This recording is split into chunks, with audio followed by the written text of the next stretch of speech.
wada. It's in the free of Cewefia. Who are coffee?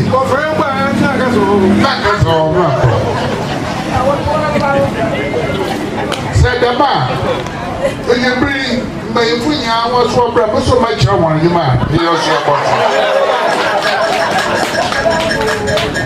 And I know, and I am somewhere, but I am maybe I will there are always better ways of doing things. I am trying there. If you are human, a young in the man, and I done in the man, Janusus obey us in the Mao human. By I in the nuisance are dying. It's in my Cewefia. The India of watching my strength. What may you know, Yeshua? Yeshua, that yet is Juma, Manfaso Abaho. San Canon, by Yanan, in Yasampua, and then as the watcher Yanati, the baby took far. No cheddar was 6 women or concern. It's a woman in some year. Yes, ye. But you be cadre, hotels Nazi or bar. On them, sir. A Frenchman. When you baby out, when you Damazin here, when you there, Damazin or a hole. Into Assassin, our pan was a man. No, I'm a corner better than Tim. What is up for a farfon? I'm also to where you and Sana hotel crossover so that the two of you can conveniently use the facility. It is a dama, woman, and Aduna, Yansi Abobwa, my wife's hotel servant. At the same time, also go to my wage side by side. Biara Obotum, why ma Obaho on hold Biara was a DJ, use facilities at Yame, as I am. It's a Macadama, but you already asked the Wamba. Yeah, mommy, I share my other here, you mean. Ama, Cewefia. I never know what was it, or that command and send the Biara. It's maybe I'm very sensitive. Shut my house. But the whole. Osa very man, Dr. Cewefia Otodebi, Omayin of Ugwa traditional area. And Nananum Wizishia Ewaha Cewefia Mpeyifo Yampano Environmental Justice Foundation, Food and Drugs Authority, Ghana Standard Authority. Yan afar mpanyinfo yeshiemu ha mena nom na meja nom we ye frendwuma na yan yeze hye nyina anope no mo wana achi wajimenya ado abra na wade me speech ma bo hwe speech ni muzin na mesi Fisheries Commission sabi o ya ne Yan na nom ye neja nom we ye frendwuma na ye no wane lizi dwuma na dwuma za yizi no so za ye bi oda ye no wane ye nti sa ye bribi ana ye kakase bi na nsase no onkoma ye nyina na oba hawadwe nti speech ni be anka me bi se de kaso wo botu so wa atro bi ama mfansa tibiti nyina na mi je bobo na chairperson so do to go there Professor Bialimbe they chiri nkonte what to do but ni na nature no be just there ya ba fafra na ya ka nsakakra yewo yese moment na ansa na meshasen mejina da ma kwanjedu na ya dana nanom awowo fifimanto ha ena afal bifo awowo fifimanto ha ya bada wana wase ewe konso kodo na nanom sa wa ye Fisheries Commission Ministry of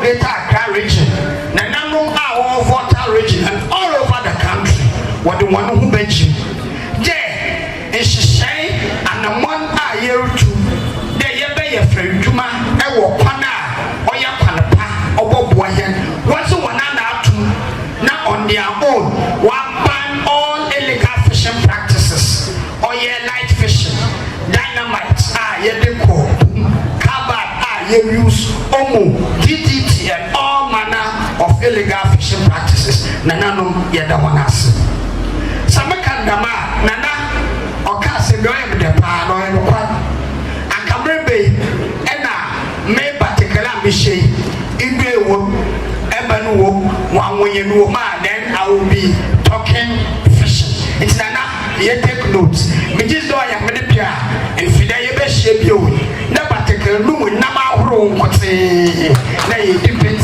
ɔyɛ fishing na za yɛreka ɔno yɛ dɛ yɛnkyia kɛse a ɔwɔ ha yɛsɛ yɛne mpoano ɔne yɛn daakye na sɛ yɛn mpoano ne yɛn daakye a biribi yɛwɔ daakye a wɔnyɛ ɔkɔ ho yɛ biribi yɛwɔ daakye a ɔyɛ wɔyi dado biribi a ɔyɛ wɔ daakye wɔn nsɛn no na wɔn toto n'ase na sɛ yɛne mpoano ɔne yɛn daakye a yɛne mpoano nso yɛnka mpoano abere a ɛpo nka ho adekyerɛ ɔyɛ yɛn ɛpo n'amu anaadɛ yɛn mpoano na ɛkwan a yɛafa do yɛdere yɛ ɔyɛ yɛn fɛ adwuma ɔyɛ ɛkwan a yɛbɛfa do ayɛ fɛ adwuma a nnam a amena awo yɛnim dɛ ɔyɛ nnam a ɔyɛ daw afɛɛfo mpanyinfo a yɛahyia mu wɔ ha sɛ yɛbisa wɔn dɛ nnam a ɔwɔ nsumi ɔhenze paa na ɔyɛ daw a obiara bɛkasa ɔyɛ daw obi bɛka kyerɛw dɛ ebie yɛ ne dɔw paa obi bɛka kyerɛ dɛ ɔpɛ kwanten obi bɛka kyerɛw dɛ ɔpɛ dɔɛdeɛ obi bɛka kyerɛw dɛ ɔpɛ wanwonya obi bɛkasa foro na aba kwan ɛna yɛbɛfa do na yɛayɛ fɛ adwuma a amena awo yɛbɛwu bɔ kwan yɛne nkyirem ba a wɔbɛba abɔto saforo wɔbɛba abɔto ibie wɔbɛba abɔto wanwonya wɔbɛba abɔto ɛkwanten na wɔn nso wɔasi na wɔaka dɛ ɔyɛ dɛw enti borɔfo kasa mpanyinfo yi wɔka sustainable fishing ne tenten na ne tiatia aba ɔno yɛ dɛ ɛkwan a yɛbɛfa da a yɛbɛyɛ yɛne fɛ adwuma na nnam nala so a ɔwɔ nsumi sa amena awo yɛwu yɛkɔ a yɛne nkyirima wɔbɛba abɔto ɛfra nkɔ a na sɛsi ara sɛ yɛhwɛ Ghana ɛhaw ahorow bebree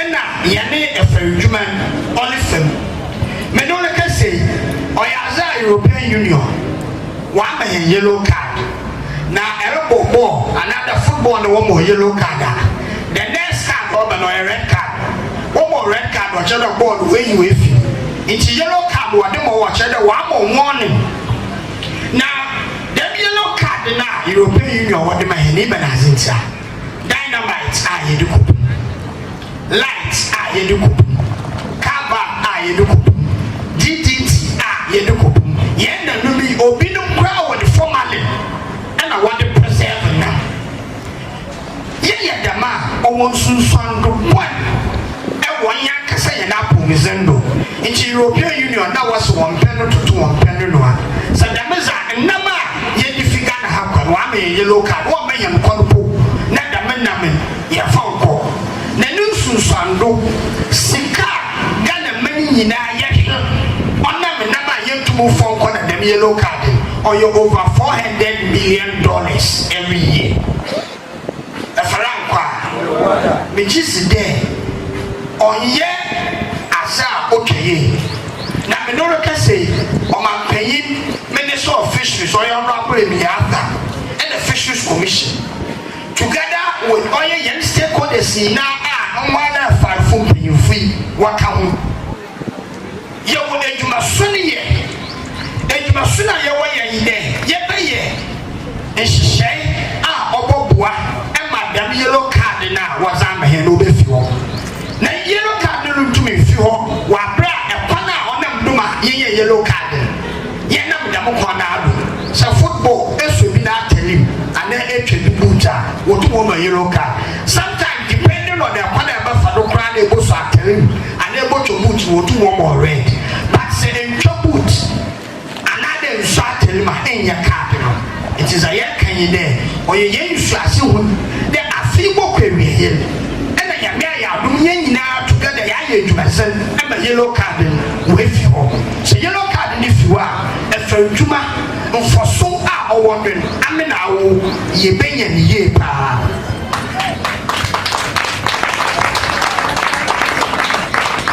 Sister la, but no one can see. A 5 foot for her, who was that's it.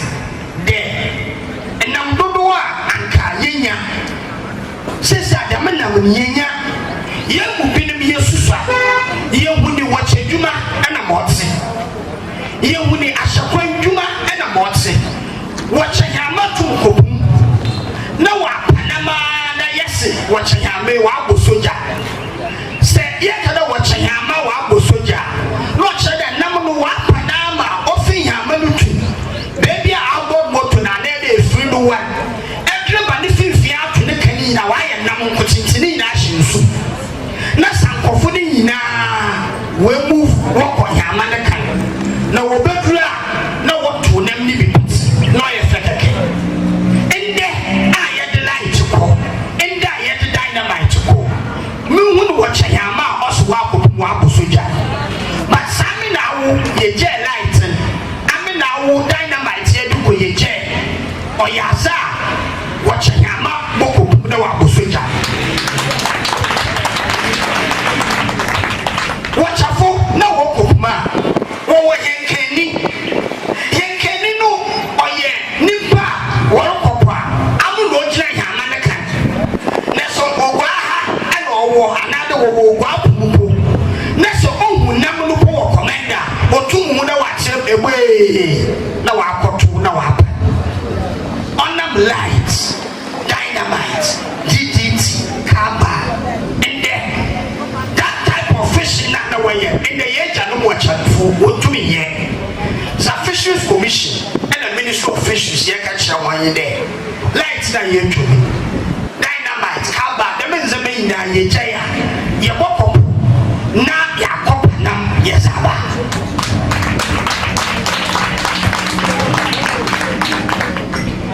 Sir, make a them yes, and number. And our Sabio said, Echo, Nasa, Etch Namana, on Suwala Sidama Casafa was a kind of can. After I found one the number bar, a Jumana Casawa Canina, or Yana no one is sick. Nayana no one is seven, Abapan and a Wafado. Now, 1 year and no wage man. Research Fisheries Commission, 2021, or yeah, Fibayan and our Besnukwe. Or about 22.5%. And number I so that can and number one side. About 22.5%. Upon a year for two, yet the preserve moment number or say. Need a Mr. Say Fisheries Commission. Wow, your department, your friend, post harvest. And one, and now, where you're in Shay, where you're in Trade, what share a pana, you be to now, ya follow, now ya preserving Yanina. Now, me no one can say, or ya post harvest for together with Oil Foods and Drugs Authority and a Ghana Standard Authority. Oh yeah, your launching project be a friend Safe Fish and Licensing Scheme in 2023. Now, to be see and Yabon wasn't na ye daisy. A corner, ye fado, ye shred or ye nimbus ya free. A corner wobber for that namna waben, wobber your wage man. A corner, even a duke of store or their fado, and the year is man. And a number of things I can say. Say for fish pen, you won't post harvest together with food sɛ drugs authority standard authority dwuma a wɔne yɛn na num ezi yɛkɔ wa wɔbɔhu ɛkwan a wɔafa do wɔakyerɛ wɔn yɛbɛfa do a yɛde bɛ preserve yɛn nam yɛbɔtɔ ne nam a yɛbɛtum na yɛnya sika Fisheries Commission megye si dɛ yɛn pɛpɛ no kasa ɔka the new fisheries bill na megye si dɛ for the past 25 years sɛ yɛreka nzama waba afɛndwuma mu na za ɔbɔboa afɛndwuma ne kasa one of them ɔyɛ the new fisheries bill a ɔyɛ nkudeyala parliament wɔ paase megye si dɛ ne yɛ agya no ma afarefo kasa wɔbɛka kyerɛ ne mpɛ pii no ɔduru baabi a ɛbeɛ nwa a wɔpɛ dɛ wɔyi adwuma no alapo wɔnyɛ kwan wɔnyɛ adwuma wɔ hɔ ebi wɔ hɔ ada tɔdɔ bootifo wɔ ahɔ wɔ adwene ebi wɔ hɔ ada paapa bootifo wɔ ahɔ wɔ adwene sometimes wɔtu wɔto wɔ buopo wɔbɛbɛ wɔ so wɔ buo booti atwam sɛsi ala the new fisheries bill a Ministry of Fisheries and Aquaculture together with Fisheries Commission and all the stakeholders within the fisheries sector yɛayɛ ho adwuma ɔyɛadza even the exclusive fishing zone from 6 nautical miles to 12 nautical miles. Which is the day of a tension workers. Because of what Emma, Yene Janma Farfun, when you want freedom, will do why a friend to manage them a whoop. Yamu Binim, you are free, friendly to Solanopa, not the Nanaka Epo. No, we're to watch there and be a Namane. What to watch and rubber.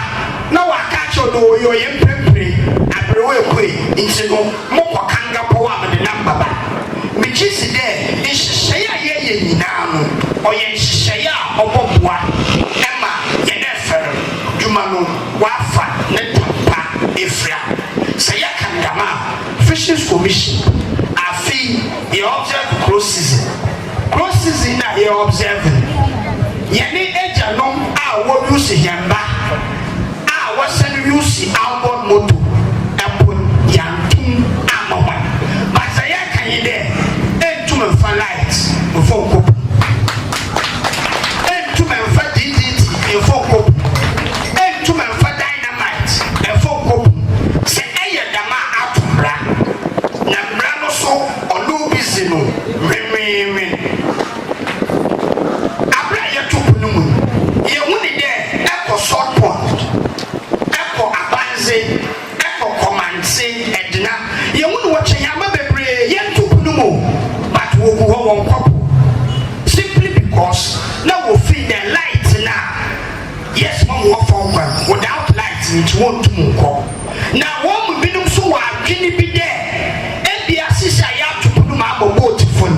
Say you will now, we'll go to the lights now. We just let me pay the ways the Kanaka. Lighten or Yaza ye for life. Say you will put yet a boat for lighten more for and the make you may answer the year basin yet from the music to be maybe a year during the mess. We are at the enforcement stage. Maybe a year during the year, yet the baby. Ministry of Fisheries, there is new leadership. And the Fisheries Commissioner, there is new leadership. And the Kenzinibian, the Babusinibian, the Zabosiniwan, first at the Chinese. Why a cycle now, and I'm work now, which remains illegal. For fisheries law, you have to be a final or $100,000. Say, Abekaya, may Busumia Wabesni, Baya Busumi, Wabesni. Chinese boats are not, and a walk for your cycle. One day, one day, the Fisheries Commission, you charge one, each $100,000. Now, can you $400,000? So, I didn't be the Bible is not all that was so far. You took the biscuit days to be but under the current leadership, yes, you have a fine engagement. Or you have suspend one license at the boat in a walk. It is a leadership at the Ministry of Fisheries and the Fisheries Commission Unsedo because Onyaza Etumra ever frapping in the Biala now on the name Abba Nayete Yadim Ready by Juma Sedema or say Sayakandama Yabada Wanasi Naya Bona Badu Sunkukra Central Region where your boy affair Sawaye you also Nayaboko Yapan one Naya to pass the other regions today Musia Macadama and Honas one person Dr. Eric also went to one just about the even Nelson Manka and then some of the Sustainable Oceans Project year September 1 and Sunday Sunday my Sustainable Oceans Project was the crash our mama Yena Yen himself a papa Yen was Cewefia and the woman made a cata with say Mesaba Marka or executive director no Zamna Munka Yana Nana out to the room or somewhere Dr. Pisat II the Bahima Nana wanted to and then bring far wishing for her and then I'm for him for war from Wima for war and then Miss Alpha and you want you don't wait for war oh yeah for the drug what for her get us another authority for her your media your uncle for her your on the year when you're pretty close to her. The devil in us, a year she for her, I ever would dream with you. Not if you be not as a Maziashim, no, I heard a job, but now confancy. Not to be the one, Mamma can and so I'll send them to Pataka. Now, so be I mean, give me. Community and your profit. Na yeme safuna kasara nsana makano wonara oyaza we familiar with it when you so be na mo no ma when you so fe papa no won e bia yare kama won wait usale kasara ya ka che wona ma wuni nzi asara ma masfe na makasi ma kan ba ka kra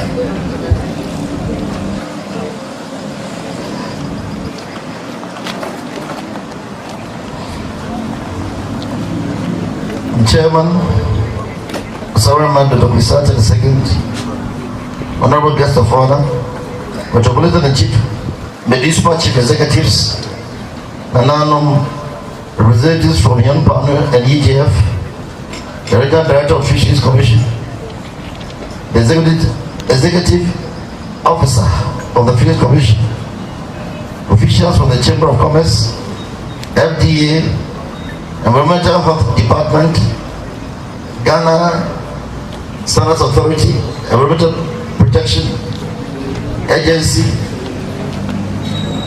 the Academia, Ghana Tourism Authority, Hoteliers Association, our cherished fish processors, fishers, traders and youth leaders, members of the media, distinguished ladies and gentlemen. It is with immense gratitude and excitement that I welcome you all to the Central Regional Fish Fair 2025, a landmark event in the calendar of Ghana's fisheries sector and a celebration of the resilience, ingenuity and transformation led by women in our coastal communities. This year's theme, innovation, validation, safe fish education and sustainable fishing practices for healthier oceans, speaks directly to the future we are working towards. A future where our fish are safer, our oceans cleaner, and our women stronger. Cewefia is a women-centered non-profit organization based in Almina, Ghana. For over 2 decades, Cewefia has committed itself to improving the socio-economic status of small-scale women fish processors, traders, and the well-being of children across the 4 coastal regions of Ghana. The project management team of Cewefia is proud to have an organization that puts women at the heart of ocean conservation, value addition, and market transformation, aligning its work with Ghana's development agenda and the UN Sustainable Development Goals. Asarama Dr. Wisata, the second, the chairman, ladies and gentlemen, today's fair also marks a celebration of results under the Sustainable Oceans Project, a 3-year initiative generously funded by the government of Norway from 2022 to 2025. This project has been a game changer in empowering women and youth in the fisheries value chain and in promoting sustainable, inclusive, and safe fisheries practices. Under this project, Cewefia has implemented a range of activities that directly impact the lives of thousands of coastal dwellers. We have what we call the Safe Fish Certification and License Scheme. This enables our fish processors to meet national and international food safety standards. These women have also been trained in hygienic fish handling. That ensures that fish reaching consumers is clean, healthy, and of high quality. They've also been trained in business development and financial literacy, giving women the skills and confidence to grow their business. They've also been trained in value addition, fish value addition, turning ordinary smoked fish into premium products like fish powder, shrimp powder, fish kebabs, fish nuggets, and more.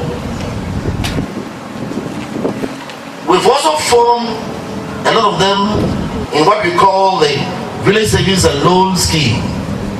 So a lot of them in our fishing communities, they formed what we call the Village Savings and Loan Associations. This is strengthening the access to financial services through community and member savings. We've also trained some women who are fish processors as anti-IU champions and Village Savings and Loan Association agents, helping them to combat illegal fishing and promote ethical community leadership. We've also done what we call the comprehensive consumer awareness campaign by educating the public on the importance of purchasing safe and certified fish. All these efforts have been reinforced with drama performances, role plays, and community events, making learning both engaging and impactful. Celebrating innovation, partnerships, and progress. Today, we are gathered for the Grand Deba and the much anticipated seafood cooking competition, a platform to showcase culinary innovation and creativity using our rich variety of safe, value-added seafood products, from fish kebabs to fish powder, fish balls to nutritious smoked fish. Our women are leading a quiet revolution in food processing and marketing.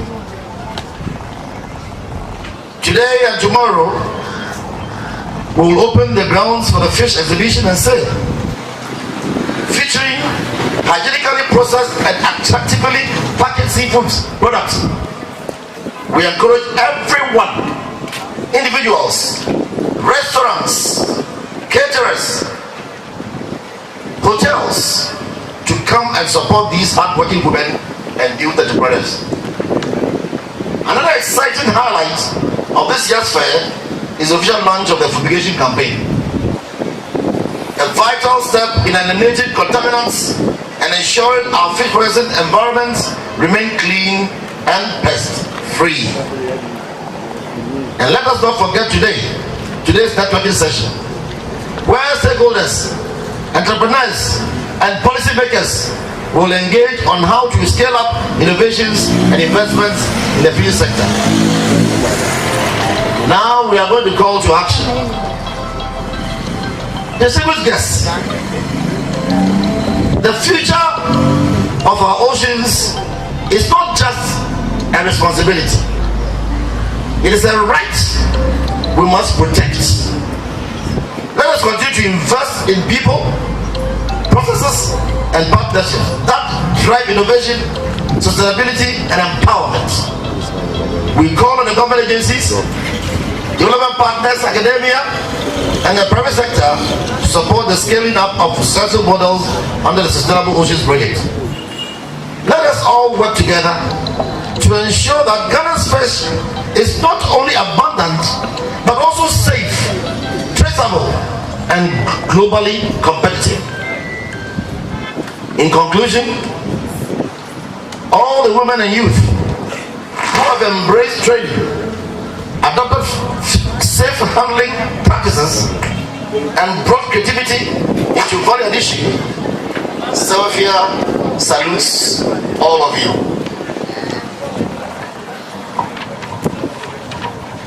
To our partners, especially the Norwegian government, we say thank you for believing in community-led development.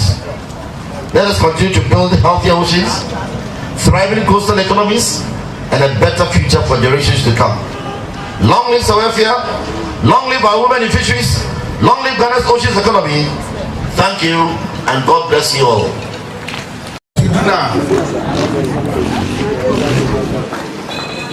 Sorry, Kaka, only have to Josephine Angel. Aha, come, what's the man? I had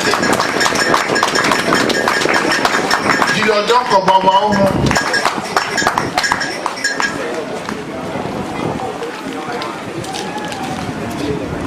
Good. Good.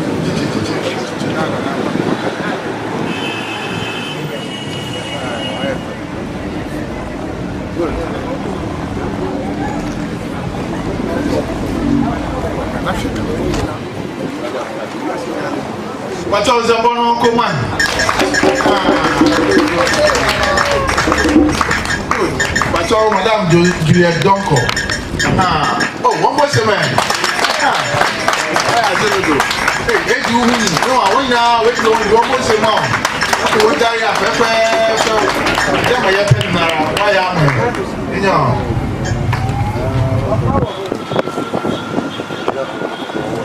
Now,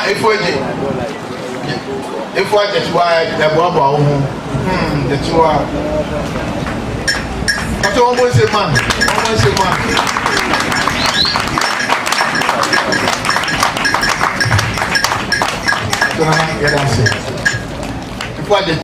GDA Cewefia Hoye. Anopai share na de nti a ye share anopai. E kwanya fa so ye share ye project ye papa MC abodi the Sustainable Oceans Project.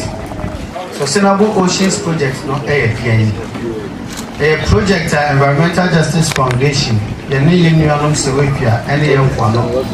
Etna say edwene ho say e ho behia ti e bedi say dwuma dinwe ade ti ni bedi say dwuma no ofa o my Ghana let's say we enipa du a o my Ghana nyina we enipa du a emu ba ko afari dwuma eboa e ma nya adwuma ansana na busua e ka ho so enya emfaso enubi. It is a can because 10% of Ghana's population derive their livelihoods from fishing.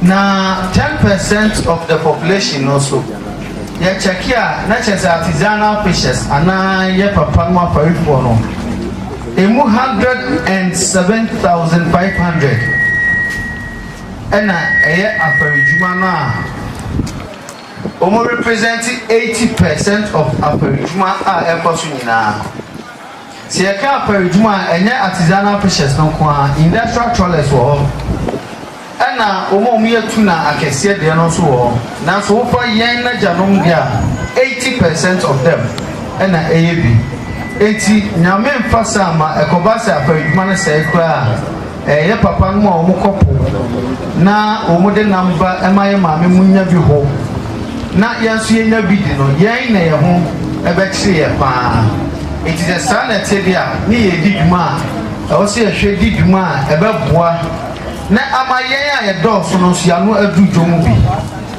se ya no adu dwom a na chance decision ana emra ho hihye bia ebekọ so no e wo se yen empo ne edi mu akotini ye na enkonkoye wona odi dwuma kese no a wo mu dom no endo so tise no wo mu kwa ene benya ho akonya. It's a project here, say building grassroots capacity for a sustainable oceans economy. Grassroots no aye yana janom a wo kopo yama menum a wo honam ene wona odi eho dwuma e wo kwano no nyina se de be ya wo mbenya tumi bia ebe ma wo so anu adudwo eno ene ade a ye si ye ni so na ne san nti ye cheche project no ani so ade hunu no mu miensa the edikan mekan of no machichim reduce fishery declines, build sustainability and secure fisherfolk access to sustainable fisheries resources through governance reforms to address overcapacity and illegal fishing, enhance participatory co-management. The person say afarijuma no said the currently and I say esitiana aircom no na enam no aircom no ye pese ye speed na omode kofom no so se ye sadia ne ye ntoto ye be ma enam no aba bebre said the be ya ibenya so mpaso na ye ne sa ne ye no said the be ya ye na janom ano ebe duju na omabua ama emra ene ntoto ye ne hihye ya ewa afarijuma no ya dani mene wo kasa ya nansane ne ya Parliament House ebobo emra ebo omaiga na afarijuma no ho ban na nansane ne na omoji tumu se emra foforo a yede ebebo afarijuma no ho ban no omaji atum se ya pass enti enche bebre president de ne sabashase na ya gazette na pe enumum abaye emra kunini ebo ya afarijuma no ho ban the make we who after me say some way no project we ebua ma ye chief fisherman ene fisherman na kasabi ene ye ma menum a omudi enam no hu dwuma no ya hefo a omowo ye mantemu ye bobo nyina no e make sure say mra ya kan ni nyina de a kire omu amomo so a kire omu emu adwen wo ho na asidan kan yankopon say adwene yempani fo cheche no yakohwe mbranu no na bebre abam ebebua yi se sadia se ye kan ye ni bia bamu dia na kwan bi so aban so atie ye ne na aban atie ye ne dia na chese de ebeye bia no eye de wo se eboa ye na mmom no enkoye de ebebua wona onfiri kromu ha na wonya kwaso chen ye an ifiri kromu ha nana eka sembi se yehia ebobo afarijuma no ho na ade aye medeni se ewie ye no na central region afari from penifo ni nyina apopohene ene nananom penifo central region fo nyina se de esai apo nyina no ye de nan esi ho ne atwam e ye manten na bienu me kai pa number 1 almost cycle ye twem kune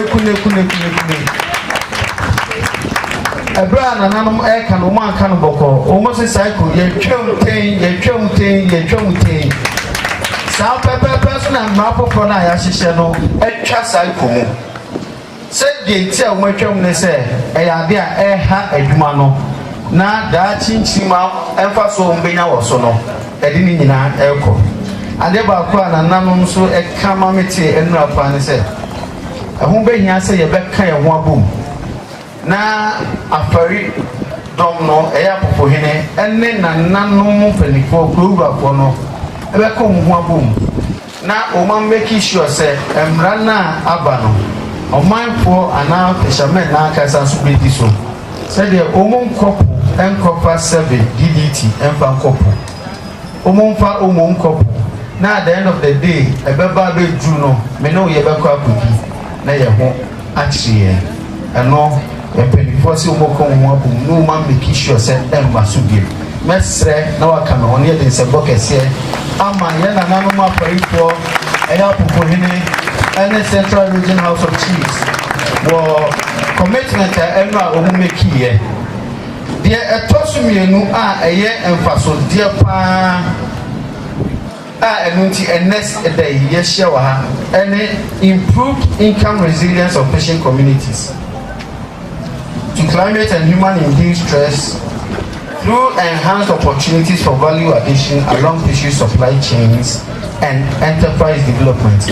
Ye nhwehwemu bi nhwehwemu a ye ne se ye na nonom ekopo no mo kofa enamaba o mo kofa nam no wi a ansa na be ko memanu mu no wan e di o mo saka ana edi hu ma ya cheke ye na emema ekopo ape hu mema no bi ma kopim se ebedu time ebeko ye nu eti ye kopo a emema ye wie ni e ba bedi a emema but in between epokono anytime aye di no enema ekoso no doso ni nyina ye mankwa ni nyina ye mankwa mekan na mka se mbebo mu nsema mamba esanse enam no mu kopa ese straight away ba ye numa enye yie enti se ni nyina ye ma na dia ekwan be ne be fa so be boa ma no na sabe omo sika omo de be hyemu no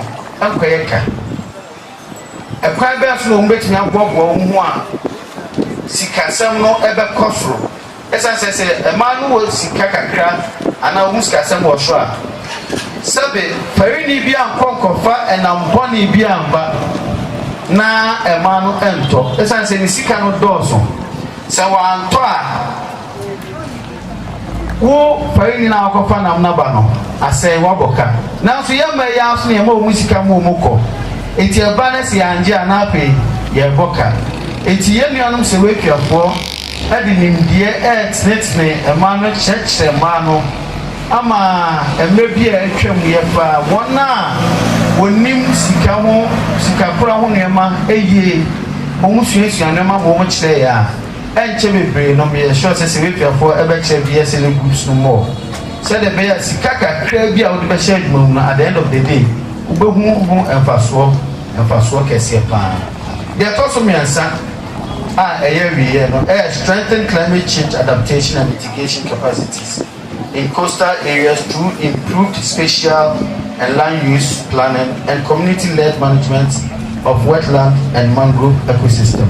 Yeni anu bi empoano for empoano for so well dwumadie said the bear enema essay ewo mu no enye ni nyina na ye nipa ebi wo ha e obo ade enema alkoso na climate change ya tititi na kwa ebe fa so ye be sie no so anu ye be boa ye nuanu me empoano for boa said the bear eye mangroves enam ni bi kokoto wo ho no eno so essay bebe no mbeboa no ma church the kwa ebe fa so ye be restore so mo so eboa ema eno so ekoso yie pa na eno so ya ade a eboa ema enama hodo a enka efipu mu koto ewo mangroves wanka wo mbese yin akobat no mangroves yi endua ye twitwa ni nyina de sidan ye twitwa de honam na so yempo no fo eboa ekwan e befa so a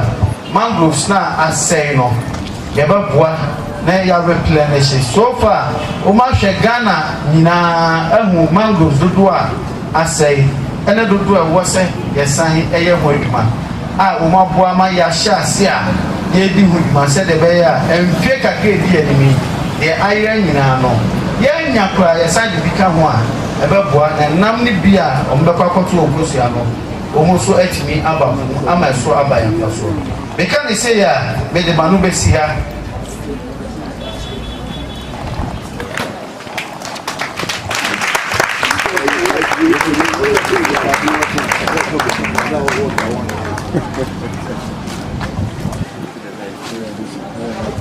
Nana meda si bebree we dey make praise the Lord.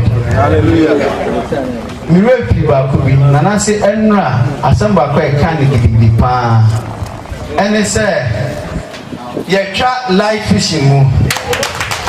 Central region.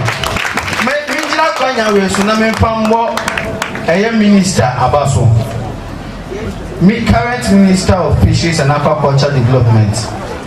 Eden hyehyɛ ba sɛ ɛnam ahokyerɛ bi a na afɛrifo so mu kom time a yɛbɛtu po mu ne nti no ɔse afewei mu bɛtumi akɔ na mmom memfa light afei yɛtu po no mu wie a light no yɛtwam ɛna yɛ nananom nso agyina central region sɛ ɔmo nso atwam eti ɛma no yɛka kyɛ mu ntie light fishing yɛtwam obi de fish ba na sɛ munim sɛ or the light and a paya mombo modern na mo kan kyerɛ mo apofohene so fo so aka sɛ wo bɛka kyerɛ yɛ nananom na yɛada ne wo de wa mambra na mbra ne wadi anya sa yɛda akye ɛna ɛsɛ bɛda mo ase bebree ɔmo sɛma no akɛseɛ a yɛfiri Raba Francisca ɔbɛn a ɔyɛ food and drugs authority and regional head at the amaya yɛhyɛ mu nyinaa yadwuma a ɛwɔ saa ɛnɛ nhyiamu ha yi ɛno ana ɔmo makasa nyinaa kana yɛn nyinaa yɛhyɛ nyinaa no deɛ yɛyɛ ne sɛ yɛbɛhwɛ na nipa apɔmuden asipi na asita ɛwɔ aduane a yɛdi ho ɛfisɛ sɛ yɛte ha yi yɛhwɛ sɛ ɛnɛ obiara didi but obi nso ha ɔnom aduro ne nti aduane ɛho hia sene aduro paa sɛdeɛ ɛbi ka sɛ nti sɛ aduane ho bɛ ɛte boni kasa me kasa ɛyɛ safe no enti na nyina nhyia yi wo mfonyini yɛ wobɔ yɛkyi a ɛnam ne bi ɛyɛ afi na yɛde afiri epumaba ebi nso yɛ ho ebi nso yɛsiesie ne dwaman so saa stage ni nyinaa efiri sɛ ɛnam de free eponum abɛtɔ asase so akodu sɛ ebedru nipa yɛyam anaasɛ yɛ table so no food and drugs asama eneye ka enise yebɛtae saa ɔmo value chain nyinaa chi ɛde ne mudie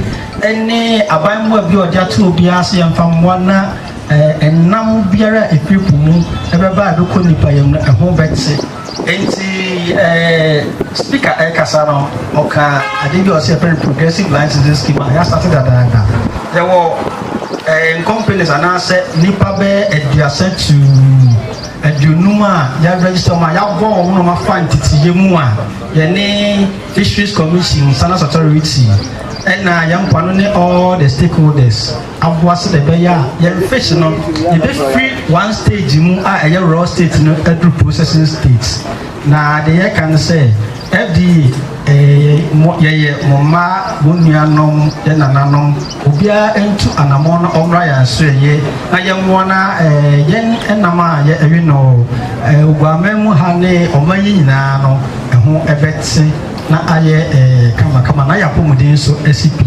na asita nti sɛ meka wia no sɛ nananom mede manom asi gyɛn ɛpono da hɔ aberɛ biara yɛdam ase Ghana Standard Authority, I don't see you here. Also, within 1.5 minutes, 1 minute 30 seconds. Papa, na young before having Mona watching my bro. Or from Arabami Ghana Standards Authority. Now, Miss in check as if we pay now our friend manual alcohol to move your handing. We pay for what you can say, what can me papa Jesus Christ or show is Kanaka more day, yeah, you may mean. That's all by the same face education license, so I was not. As a party, I from when you there, your call, your mamma, no no one has here, your question there, a corner war for the one, no, yet down my Cewefia now, paying for our can in our watch. And I say, yes, sir, I can't pay them as a company there. Say, if our heart never there, as one as a common and another to call different country there, and last year you were able to Maba, by a number of one or there, and you're more there, yeah, Nayamo certificate, near to the cry. The master in there, and mamma, my home now, Mr. Conara, Yachawan, and Titina Church, and ya want to do money. Not Helen Nama, over another way in the market, and all you go in if you will do work or so, no quality no work or so, Madame Massey. Let us say, what all say, your penance and your lupuna, Yedica, sense you there, say you look on no cafe, Namanaba. What a Namanaba Nancasano, you giant one, I'm the best. It's all the man ordering in a kazi in Namano. It's all there, you're fat, a corner and 10. They say about worry and Namu, Mawako Jado, Yashem and Namu Obizimu ya, Uncle Fakao Abre, Sunity, Ono Ordana the one.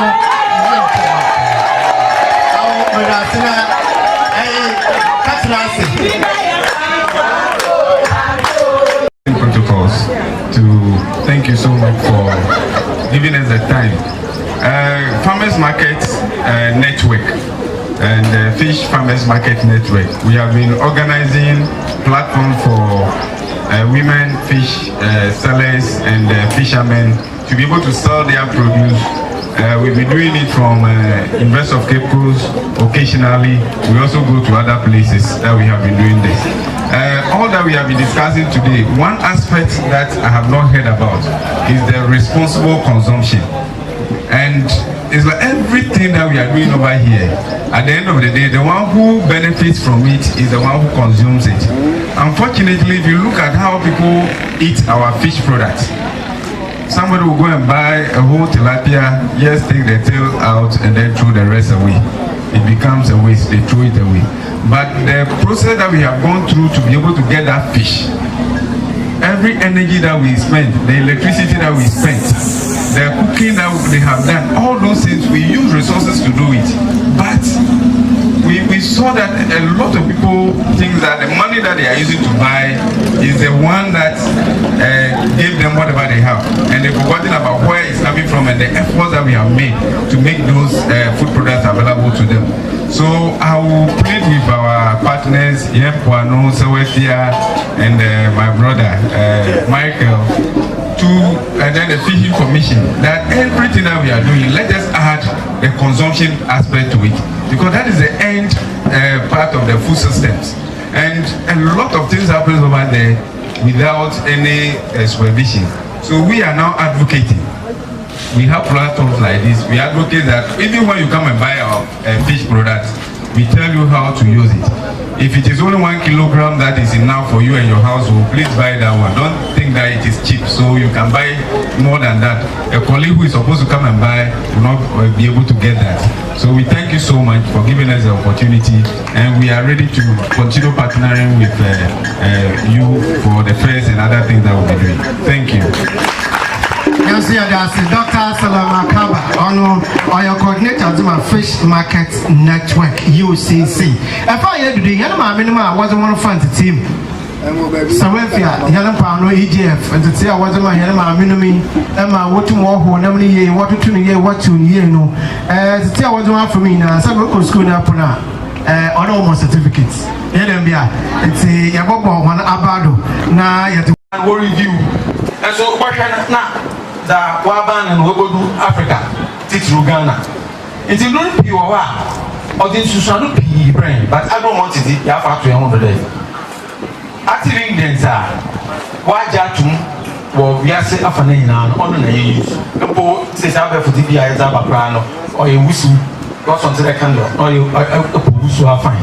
On fat residue onja poison Bolivia wodin ho ana mo no lentino ya adwin there yebobwa yani Fisheries Commission Central Region ya do mesi na Cewefia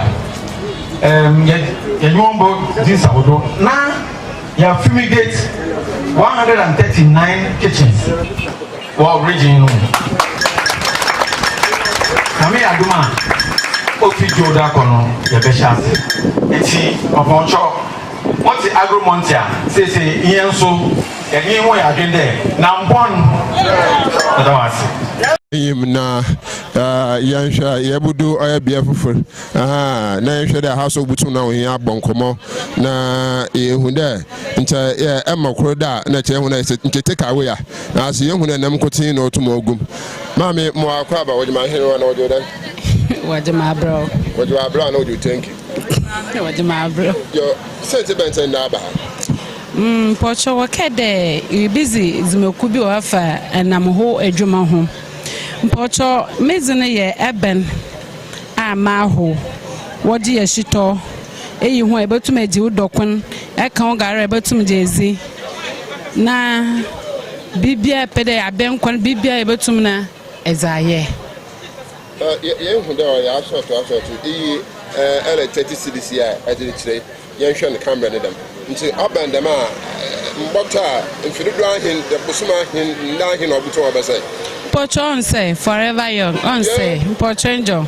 ekwa fatu wadamara on say onye she na mbago mancha moto obotum no wa na peti de mi misama agenduro Pocho oye ne rabafo de awude ekwa bia wankote na etinti ebetum ato na eja ato na eja ye obibi ukondo gari bis na aza eyukra na eja ato do na de nkene esiwo ya bisere enkan na fa ho baka de mbido na nda mefunfun no Pocho sunsun yo wo de Cewefia phone ye na afantiti bebre mu ye hu de oye oboayen fa Cewefia ntiti ye won ye na afami oboayen pa aba sabe ka Cewefia ye da Cewefia fo ase de wa ma ntiti pa ye nso ya afantiti pam na nde ye so ye digina ha de ye nam na otumko amanane na azin na Masomedasi. All right, and see, Yambra, na ya kwa school fun ho. Prempra, who is going to talk? Hey, I be the papo. Odo, what I want to have a jigita. Mr. Asama, fuck one year. I will follow it. Or from Grace. Grace, I do have for if you are banzing. Since I went there, Cewefia farmer in church, right? Out then there, why trade fair higher better than Zima doing now 1 day. In church, I was a man or in church, papa. I'm a don't know where one was away, Cewefia and wall on until I no pay, nay, when we are harmonum. There's a bay, and Namidue. Where 50 cedis. Yeah, well, in Sudia, you were Pokua day, 50 cedis, you were 5 fish, chinam, idue, or a dog, papa. A drubia, you young fair drubia and share, indeed, I'm hosing womb, or more yellow baby. Where you have been herring, or 30 cedis at the 4 day, where you come back Italian at them, but in your pede, yes, Bishop Pedobia, about to Binti, Yata Todo, Yash and a chum. I was on the way with saying now, 20 March and a chum. First, and so sweet baby, first, and I'm come on, Minya, the German court, Makaya sticker, Minya, like German court or take away Robert Mimbesili Silano. That time, you by the pum pum, now you're told I prom once, my by sister, 1 million museum a young day, or then, Yabon by ye, I'm once my Beyonce sees on fire bam brain. Until so sweet baby, but 1 million for 10 minutes, why I can't even put a man that's no one to months now. Sunday, 1 million museum, whom I say, I put him near my fair painty. It is so fair fast, the 1 made the main church. They found what gun and near for a drum. You want to walk with them in a minute, Miss Long Cordway dancing. As a young school for no, you are best. I hate your back and careful so to me now. You want to chunk or more, and fear to me when there. And I know more you to me, you tea, is to say to me about GPM. You call Department of Vocational and Technical Education, that's UCC. And say UCC na be able do na you should down so to you chunk or more. Now, fear who sent Tipokra. I what to me now about cancer or I the Middle about much. Mammy, Mom would know his name. Mammy, wouldn't the baby. What friend could choco? I have 15 cities, not 10 city. A bank a cramba. Saria Shota, you will find. You will find. Amadea. A bone door a different. Simboka could tell me be. And you had the one paying for what it's in. In time, I don't see I BBA, maybe FFF. I know Sunti, Namaya, Yadin bear. It is said to be a duke of fear, bone than the woman. Different won't cry. It's a map for going, Marco T. Mamma said, Mammy, to make a kind of West one, and listen to the Naba. More watch out. As I know, I best send to the Nintin tournament, Ash Mamma. Mr. May would add into the national. But a first in Sasha, or what I can end Yamo Abba It does. Massamadasi. Yanko hine nefi yantumina yanhye ahuna birma wotumina waba agwado nefi woba no waba boton ayhuna nam na nzama wotumina wozaba nti ebe budo aya pata foforo ase no so eba bohwe de eyi ma me bodhwe nkomo na yehuna ndaso na senti ben enti na oha na eba boton na pata no mun na nam na zana mpanyefo pa mpanyefo senye bia drban kakra nkatonkwana abiankwana na package no so oyasoronko ma me mo de kakan yo mo nkomo mo akwa abojima henwa yo ahenwa mo pocho fraud Merunyama. The one that Merunyama. Mammy, and the Abbas and the Baha, na sentiments and Abba Bopata. Pacho, I dare Madabai and Nam. Sentia Madabai and day, a Nam project. Or per se woman over church and be able to me at their project and Namly the way out. Nti Wabacha and Wakadam, the way I ever see by an Infibimbra. No one should the way I nam no nether one it. Only to Nama Mayaba. Yasha made be Emma Proda, not can open it. Was you know different. Watch away 100 cities. 100 cities. No way, 50 cities. No way, sir. Nina 100 cities, 50 cities. Nti package in the me in the door here na moto to a mutum na medi. And I check what I said. Pocho da bi botum and na search na botum use. Aba son the catch Cewefia, what did them give land left for the Oh, as Mamma catch on one day, you don't want to ask there, Wamma. Yeah, to me, who the way I will see ye project and Naman for food the way you are. Church, our bachelor, and I are some coaching Yan and Bray, say Yadi Yanepe, Yadi and Yanezan. What an abayas for me and Yarent. You don't want to ask. Your young Kohina, and nothing the mafia for her name was Canoka. You do bottle, you mean them out tomorrow. Mamma, I covered my Yeah, you know, some more. What a place of command some more. I put me at it. I mean, I don't want to say. I was inside there. But when you enter behind you there, and you will food, you have a fancy bima.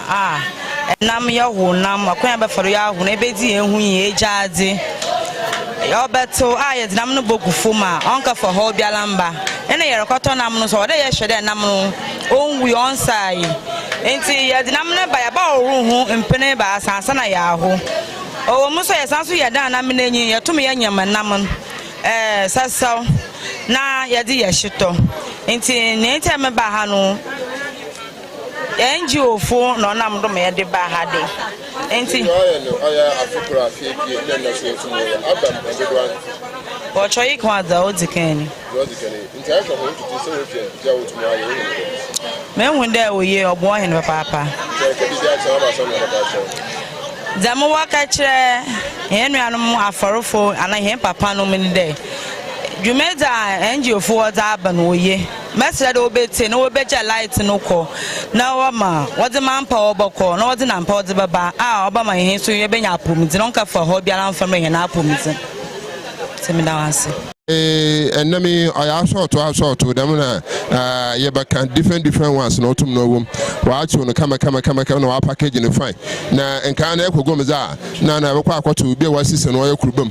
Yes, and when up life, papa, and see in a so to my count. You can I friend then. No funny thing could be so good. Angwezi. Hey, Erazi Angopan. Aha, and say, Mammy, sentiment in our day. How about Pacho mada was papa. Me bede member exhibition. And Tia Cewefia was a hena femuno. And then our day bedenezi, mamma saying your name. There's a water train no, yes, and ye papa. Until Shem race my ya package and namana. Bia my yahu nakasa mutra besi. There is a bugu, a punudin teta hena nama, a down cotton. Yar baby in him.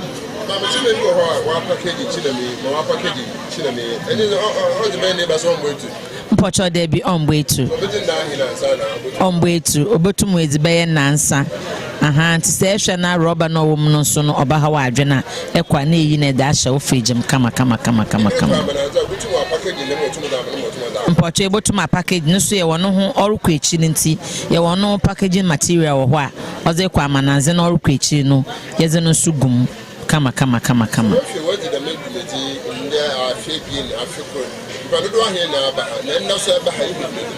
Mpocho ma baha mpene bien na muhu de nde dwumezi no oyesronko last year ye be na nda zineze oyesronko ntimada wasa papa na bottom yi gwala na da abazugun yehu da ade tuntumi na ade ugugum nti abazu na ogumi ane seminar na de wuzo ye na oje mami mowa kwa ba woje ma henwa anyewa what of for from Sarah Kote no bata wo fi na be fi jama pocha wa abazu na be pocha ma ton me ya ton shito no maze na ma wawo ba wo na wa zinzinzin na esu na wi akote no moko na angwa nazi na the shampoo da ni ada from na aye na makoto kwantana na meye na editing no madaba yeho bara mobility ya red bisunity ya blue nti na mototo nti ebono ba ya pocha 50 cedis 30 cedis na mototo no say pocha mototo 20 cedis 30 cedis na 5 cedis nti ewo yisum de demazi ya some motor obedi ba bosuma he ndan he na sa wotumo pocha shime bia no kwadi so onsa ya onya hwe nti edasipi pocha so das yo yenhwa aya hene ma me bi mu so wa ha sa abanim panyimfo sa aban